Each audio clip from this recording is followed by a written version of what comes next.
एक समय की बात है जब सद्दाद एक नवजात शिशु था। वह अपनी मां के साथ एक जहाज में बैठकर गहरे समुद्र की यात्रा कर रहा था। उस समय सद्दाद की उम्र मात्र 2 या 3 दिन की थी।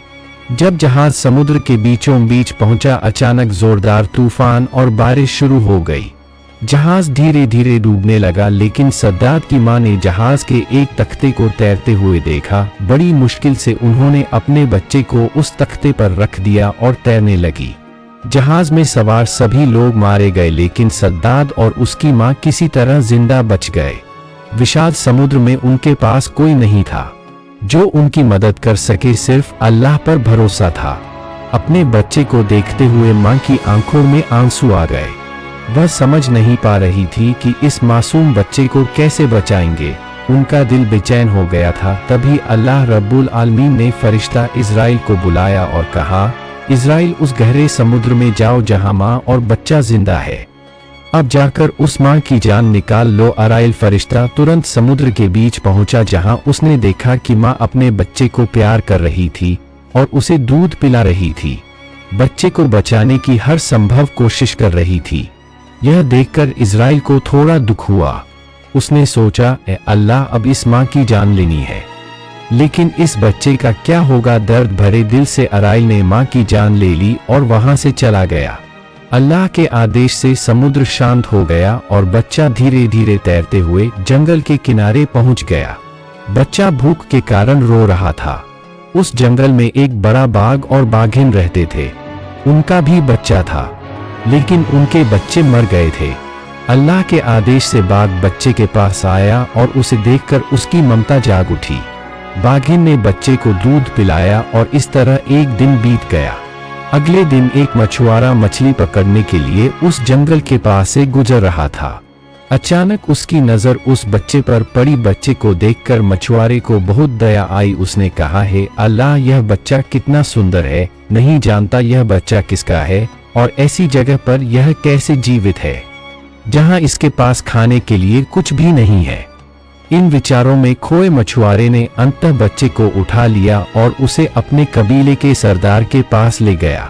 सरदार बच्चे को देखकर बहुत प्रभावित हुआ और उसने पूछा, यह बच्चा कहाँ से मिला? क्या तुम जानते हो कि इसके माता पिता कहाँ हैं? हमें इसे उसके माता पिता को लौटाना चाहिए। मछुआरे ने जवाब दिया, सरदार जी, मैं जब जंगल के पास से गुजर रहा था तब मैंने इसे एक पेड़ के नीचे रोते हुए पाया। इसके आसपास कोई नहीं था।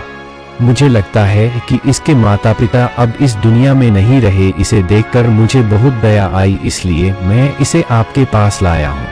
सरदार ने कहा, ठीक है, मेरे पास कोई बच्चा नहीं है। इस बच्चे की जिम्मेदारी अब मैं उठाऊंगा। आज से मैं इसे पालूंगा। इस तरह सद्दाद बड़ा होने लगा। जब वह 8 साल का हुआ तो अन्य बच्चों के साथ खेलता। वह बहुत ही सुंदर और स्वस्थ था। उसकी मासूमियत सभी को आकर्षित करती थी। वह बेहद बहादुर और चालाक था। एक दिन वह मैदान में खेल रहा था। तभी अचानक उसने देखा कि कुछ सैनिक बगल की सड़क से गुजर रहे थे। यह देखकर सभी लोग डर के मारे भाग गए, लेकिन बच्चा सद्दाद वहीं खड़ा रहा। उन सैनिकों में से एक की एक आंख अंधी थी। उसे पता था कि सुरमा अंधापन दूर करने में एक महान औषधि है, इसलिए वह जहां भी जाता सुरमा की तलाश करता। सड़क के किनारे से गुजरते समय उस अंधे सैनिक को एक सुंदर डिब्बा दिखाई दिया। जब उसने उसे उठाकर देखा तो वह सुरमे का डिब्बा था, जिससे वह बहुत खुश हुआ। सैनिक ने डिब्बा खोलकर सुरमा अपनी आंखों में लगाने का प्रयास किया। तभी एक और सैनिक ने कहा, आप सुरमा लगाने से पहले इसे जांच लीजिए, इसमें कोई हानिकारक तत्व हो सकता है। तब वह सैनिक बोला, इसे कैसे जांचे? तभी एक और सैनिक ने कहा, वहां देखो, वह बच्चा खड़ा है, उसे जांच करवाओ। तब उस सैनिक ने बच्चे से कहा, तुम यहाँ क्यों खड़े हो? इधर आओ। बच्चा बिना डरे आगे आया और बोला, आपने मुझे क्यों बुलाया? मैंने कुछ नहीं किया। सैनिक ने कहा, यह सुरमा अपनी आंखों में लगाओ। बच्चा बिना डरे सुरमा अपनी आंखों में लगाने लगा। सुरमा लगाते ही उसकी अंतरात्मा की आंखें खुल गई। अब वह दुनिया की हर वस्तु को देख सकता था, यहाँ तक कि धरती के नीचे छिपा सोना, चांदी, हीरे और अन्य कीमती खजाने भी। वह बच्चा बहुत चालाक था। केवल चालाक ही नहीं बल्कि धोखेबाज भी था। उसने सोचा यह सब इन्हें नहीं बताया जा सकता, मुझे कुछ और कहना होगा। उधर एक सैनिक बोला, तुम कुछ कह क्यों नहीं रहे हो, तुम्हें क्या हुआ? तभी बच्चा झूठी एक्टिंग करते हुए रोने लगा और बोला, सुरमा लगाने से मेरी आंखों में बहुत तेज दर्द हो रहा है, मेरी आंखें जल रही हैं, अब मैं क्या करूं? आपने मुझे क्या दिया? यह सुनकर एक सैनिक ने अंधे सैनिक से कहा, लगता है सुरमे में कोई मिलावट है, यह असली सुरमा नहीं है। इसके बाद उन्होंने सुरमे का डिब्बा फेंक दिया और वहां से डर के मारे भाग गए। बच्चा तुरंत वह सुरमे का डिब्बा उठाकर अपने घर आ गया। घर आकर उसने अपने पिता से कहा, पिताजी मुझे एक ऐसी चीज मिली है जिससे हम बहुत जल्दी राजा बन सकते हैं। तब उसके पिता ने कहा, क्या मिला है? तब बच्चे ने कहा, पिता मुझे एक ऐसा सुरमा मिला है जिसे लगाने से धरती के नीचे छिपा सोना चांदी हीरे मोती सब कुछ दिखाई देने लगता है। तब उसके पिता ने कहा, यह तो बहुत खुशी की बात है बेटे, तुम्हें अब कोई डर नहीं है। मेरे पास बहुत से लोग हैं और अनगिनत घोड़े और गधे भी। तुम आंखों में सुरमा लगाकर चलो, जहां भी तुम सोना चांदी का खजाना देखोगे हमें बता देना, हम उसे उठा लेंगे। इस तरह 10 साल बाद वह बच्चा जब एक युवा बन गया तो अचानक एक दिन सरदार की मृत्यु हो गई। सरदार की मृत्यु के कुछ दिनों बाद किसी ने कहा, अब हमारा सरदार कौन बनेगा? तभी एक और व्यक्ति ने कहा, क्योंकि हमारे सरदार ने उसे पाला पोसा और बड़ा किया है तो यही युवक सरदार बनेगा। सभी की सहमति से उस युवक को सरदार बनाया गया। कुछ समय बाद युवक सरदार बहुत अहंकारी हो गया, क्योंकि उसके पास बहुत धन दौलत थी। वह किसी की परवाह नहीं करता था, यहाँ तक कि देश के बादशाह की भी परवाह नहीं करता था।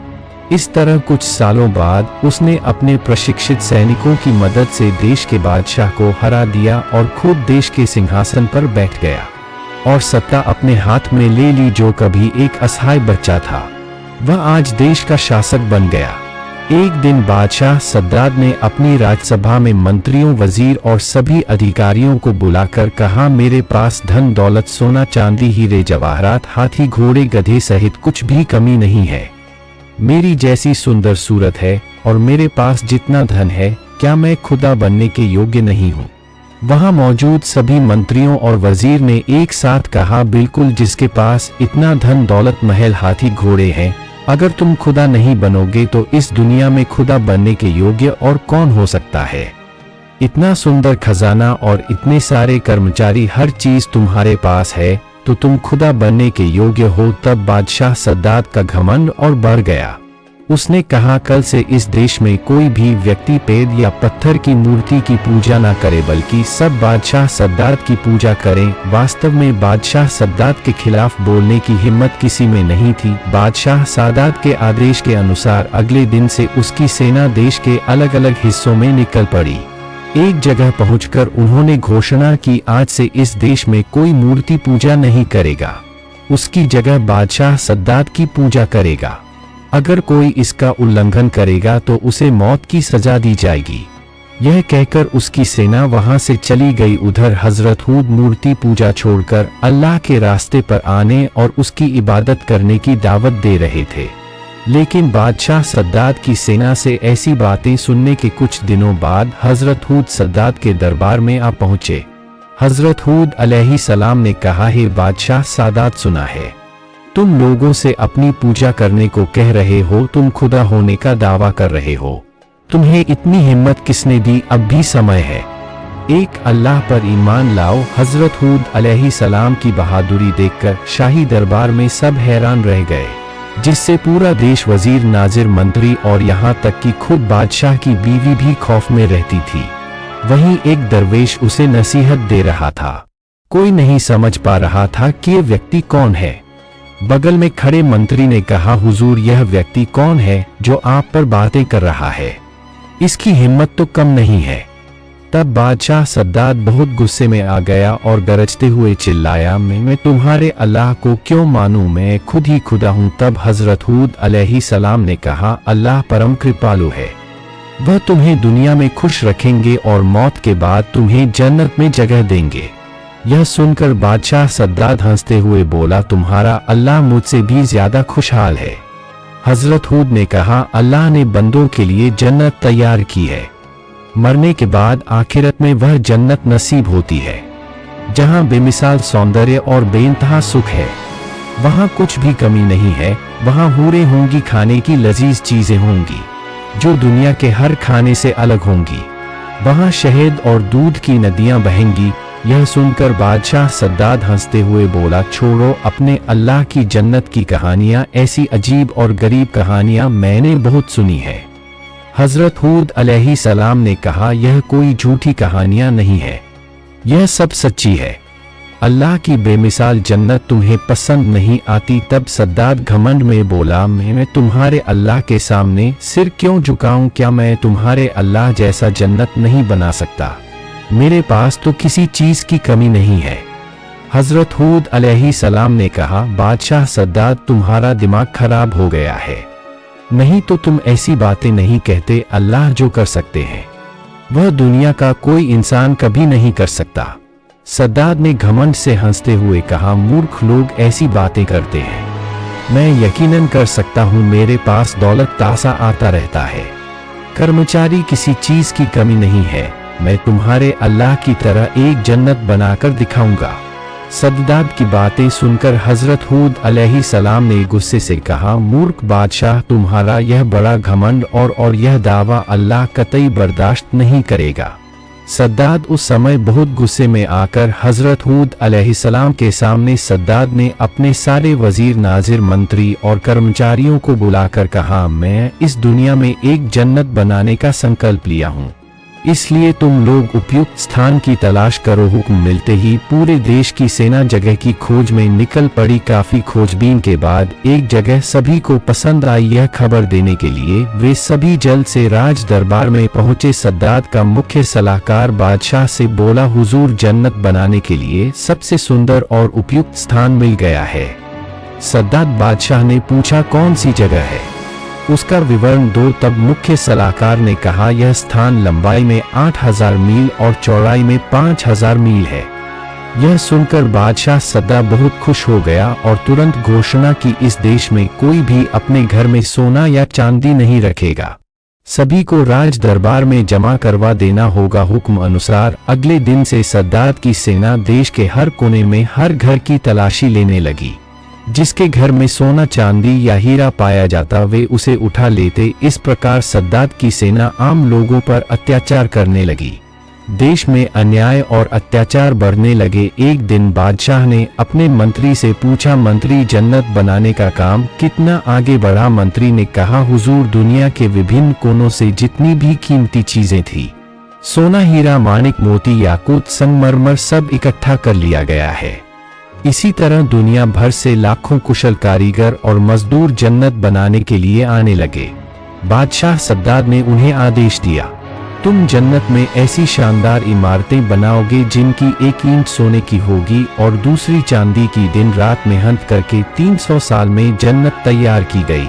कई इतिहासकारों के अनुसार वह अद्भुत और अद्वितीय रूप से सुंदर था। हर दिशा में नजर डालने पर बस सौंदर्य ही दिखाई देता था। वहां शाही महल के चारों ओर सफेद संगमरमर की अनगिनत कारीगरी की गई थी। बगीचों में सोने चांदी के पेड़ लगे थे जिनकी पत्तियां और फल कीमती पत्थरों से बने थे। वहां से एक खुशबूदार झरना बहता था जिसमें पानी गुलाब की तरह महकता था। आखिरकार एक दिन बादशाह सद्दाद अपने पूरे लाव लश्कर के साथ उस जन्नत में प्रवेश करने के लिए निकल पड़ा। जब वह जन्नत के दरवाजे के पास पहुंचा तभी अल्लाह ताला ने हजरत इजराइल फरिश्ते को हुक्म दिया, जाओ और बादशाह सद्दाद की रूह कब्ज कर लो। हजरत इजराइल एक खूबसूरत युवक का रूप लेकर जन्नत के दरवाजे पर खड़े हो गए। उन्हें देखकर बादशाह ने सोचा कि वे जन्नत के दरवानी हैं और उनसे पूछने लगे, तुम क्या जन्नत के दारोगा हो? युवक ने उत्तर दिया, नहीं, मैं इजराइल हूँ और तुम्हारी रूह कब्ज करने आया हूँ। सद्दाद यह सुनकर चौंक गया। क्रोध में आकर चिल्लाए, सावधान, मुझसे मजाक मत करो। बिना किसी का इंतजार किए उसने खुद ही हजरत इजराइल का सामना करने के लिए तैयार हो गया। लेकिन क्या आश्चर्य, वह वहीं पत्थर की तरह ठिठक कर रह गया। डर से उसका पूरा शरीर पसीने से तर हो गया। वह चिल्लाते हुए बोला, सैनिकों, दुश्मन का मुकाबला करो। तभी हजरत इजराइल फरिश्ता जोर से हंसते हुए बोले, कहाँ है तुम्हारी वह विशाल सेना, कहाँ है? तुम्हारी वह बड़ी ताकत। सद्दाद ने गौर से देखा। उसके सभी सैनिक, मंत्री और नौकर चाकर जहां थे वहां से सभी गायब हो चुके थे। सद्दाद ठिठुरने लगा, उसके घुटने कांपने लगे। फिर वह डरते हुए स्वर में बोला, क्या तुम सचमुच इज़राइल हो? हजरत इज़राइल फरिश्ता बोले, हाँ मैं ही इज़राइल हूँ, लेकिन अब मेरे पास देर करने का समय नहीं है। मुझे अल्लाह का आदेश पूरा करना है और मैं अभी तुम्हारी जान लेने आया हूँ। सद्दाद असहाय होकर रोने लगा, बच्चे की तरह घिघिया लगा और हाथ जोड़कर पैरों में गिरकर कहने लगा, हे इज़राइल, मुझे थोड़ा सा और समय दो। मैंने इतने वर्षों की मेहनत से यह जन्नत बनाई है, मुझे बस थोड़ा सा समय दो इसे देखने का। हजरत इज़राइल ने सख्त आवाज में कहा, खबरदार, एक कदम भी आगे मत बढ़ाना। सद्दाद ने जोर जोर से रोना शुरू कर दिया। उसी अवस्था में हजरत इज़राइल फरिश्ता ने उसकी जान ले ली। फिर अचानक एक भयंकर और जोरदार आवाज के साथ सद्दाद का बनाया हुआ वह शानदार जन्नत पूरी तरह से धरती में मिल गया। धरती पर उसकी कोई निशानी बाकी नहीं रही। धरती पर घमंड का यह परिणाम होता है और यह लोगों के दिलों में बस एक सबक बनकर रह गया। एक दिन हजरत इज़राइल फरिश्ता अल्लाह के दरबार में हाजिर हुए और कहने लगे, मैं आपकी आज्ञा से लोगों की जान लेता हूँ और मुझे कभी कोई ममता नहीं आती, लेकिन 2 बार ऐसा हुआ जब मुझे जान लेते समय थोड़ा अफसोस हुआ। उनमें से एक वह महिला थी जो समुद्र में जहाज के डूबने के बाद अपने बच्चे के साथ एक लकड़ी पर तैर रही थी, और तभी आपने उसकी जान लेने का हुक्म दिया। तब मुझे उस बच्चे के लिए बहुत दया आई कि अब उसका क्या होगा, उसे कौन दूध पिलाए, कौन उसकी देखभाल करेगा। और दूसरा था वह बादशाह जिसने सैकड़ों वर्षों की मेहनत से अद्भुत जन्नत बनाई थी। जब वह उसमें प्रवेश करने ही वाला था तब आपने मुझे उसकी जान लेने का हुक्म दिया। मुझे बहुत बुरा लगा कि उसने अपनी बनाई हुई जन्नत को एक पल के लिए भी नहीं देख पाया। हजरत इज़राइल फरिश्ता की यह बात सुनकर अल्लाह रब्बुल आलमीन ने कहा, हे इज़राइल, जिसके लिए तुम्हें दया आई, जिसके लिए तुम अफसोस कर रहे हो, वह वही बच्चा है जिसकी मां की जान लेने पर तुम्हें समुद्र में दया आई थी। वह बच्चा बड़ा होकर मेरा नाफरमान बना, घमंड किया और मुझे इनकार किया। उसने मेरे आदेशों का विरोध किया, इसलिए मैंने उसे उसकी जन्नत में कदम रखने का मौका नहीं दिया, बल्कि उसके अंदर प्रवेश करने से पहले ही सब कुछ नष्ट कर दिया। प्यारे दोस्तों, इस घटना से हमें सीख लेनी चाहिए, अगर अल्लाह की दी हुई नेमतों का हम नाजायज इस्तेमाल करें, अल्लाह की नाफरमानी करें और घमंड करें तो इसका अंजाम बहुत बुरा होता है। हम इस दुनिया में अल्लाह की दी हुई नेमतों के बीच रहते हुए भी लगातार उसकी नाफरमानी कर रहे हैं। हमें इन बुराइयों से बचना चाहिए और सही रास्ते पर चलने की कोशिश करनी चाहिए। अल्लाह ताला हमें घमंड, लालच, सूद, रिश्वत और हराम से दूर रखे और हमें पैगंबर मोहम्मद सल्लल्लाहु अलैहि वसल्लम के दिखाए हुए रास्ते पर चलने की तौफीक दे, आमीन। अगर वीडियो अच्छी लगी तो एक लाइक कर दो और चैनल को सब्सक्राइब कर दो।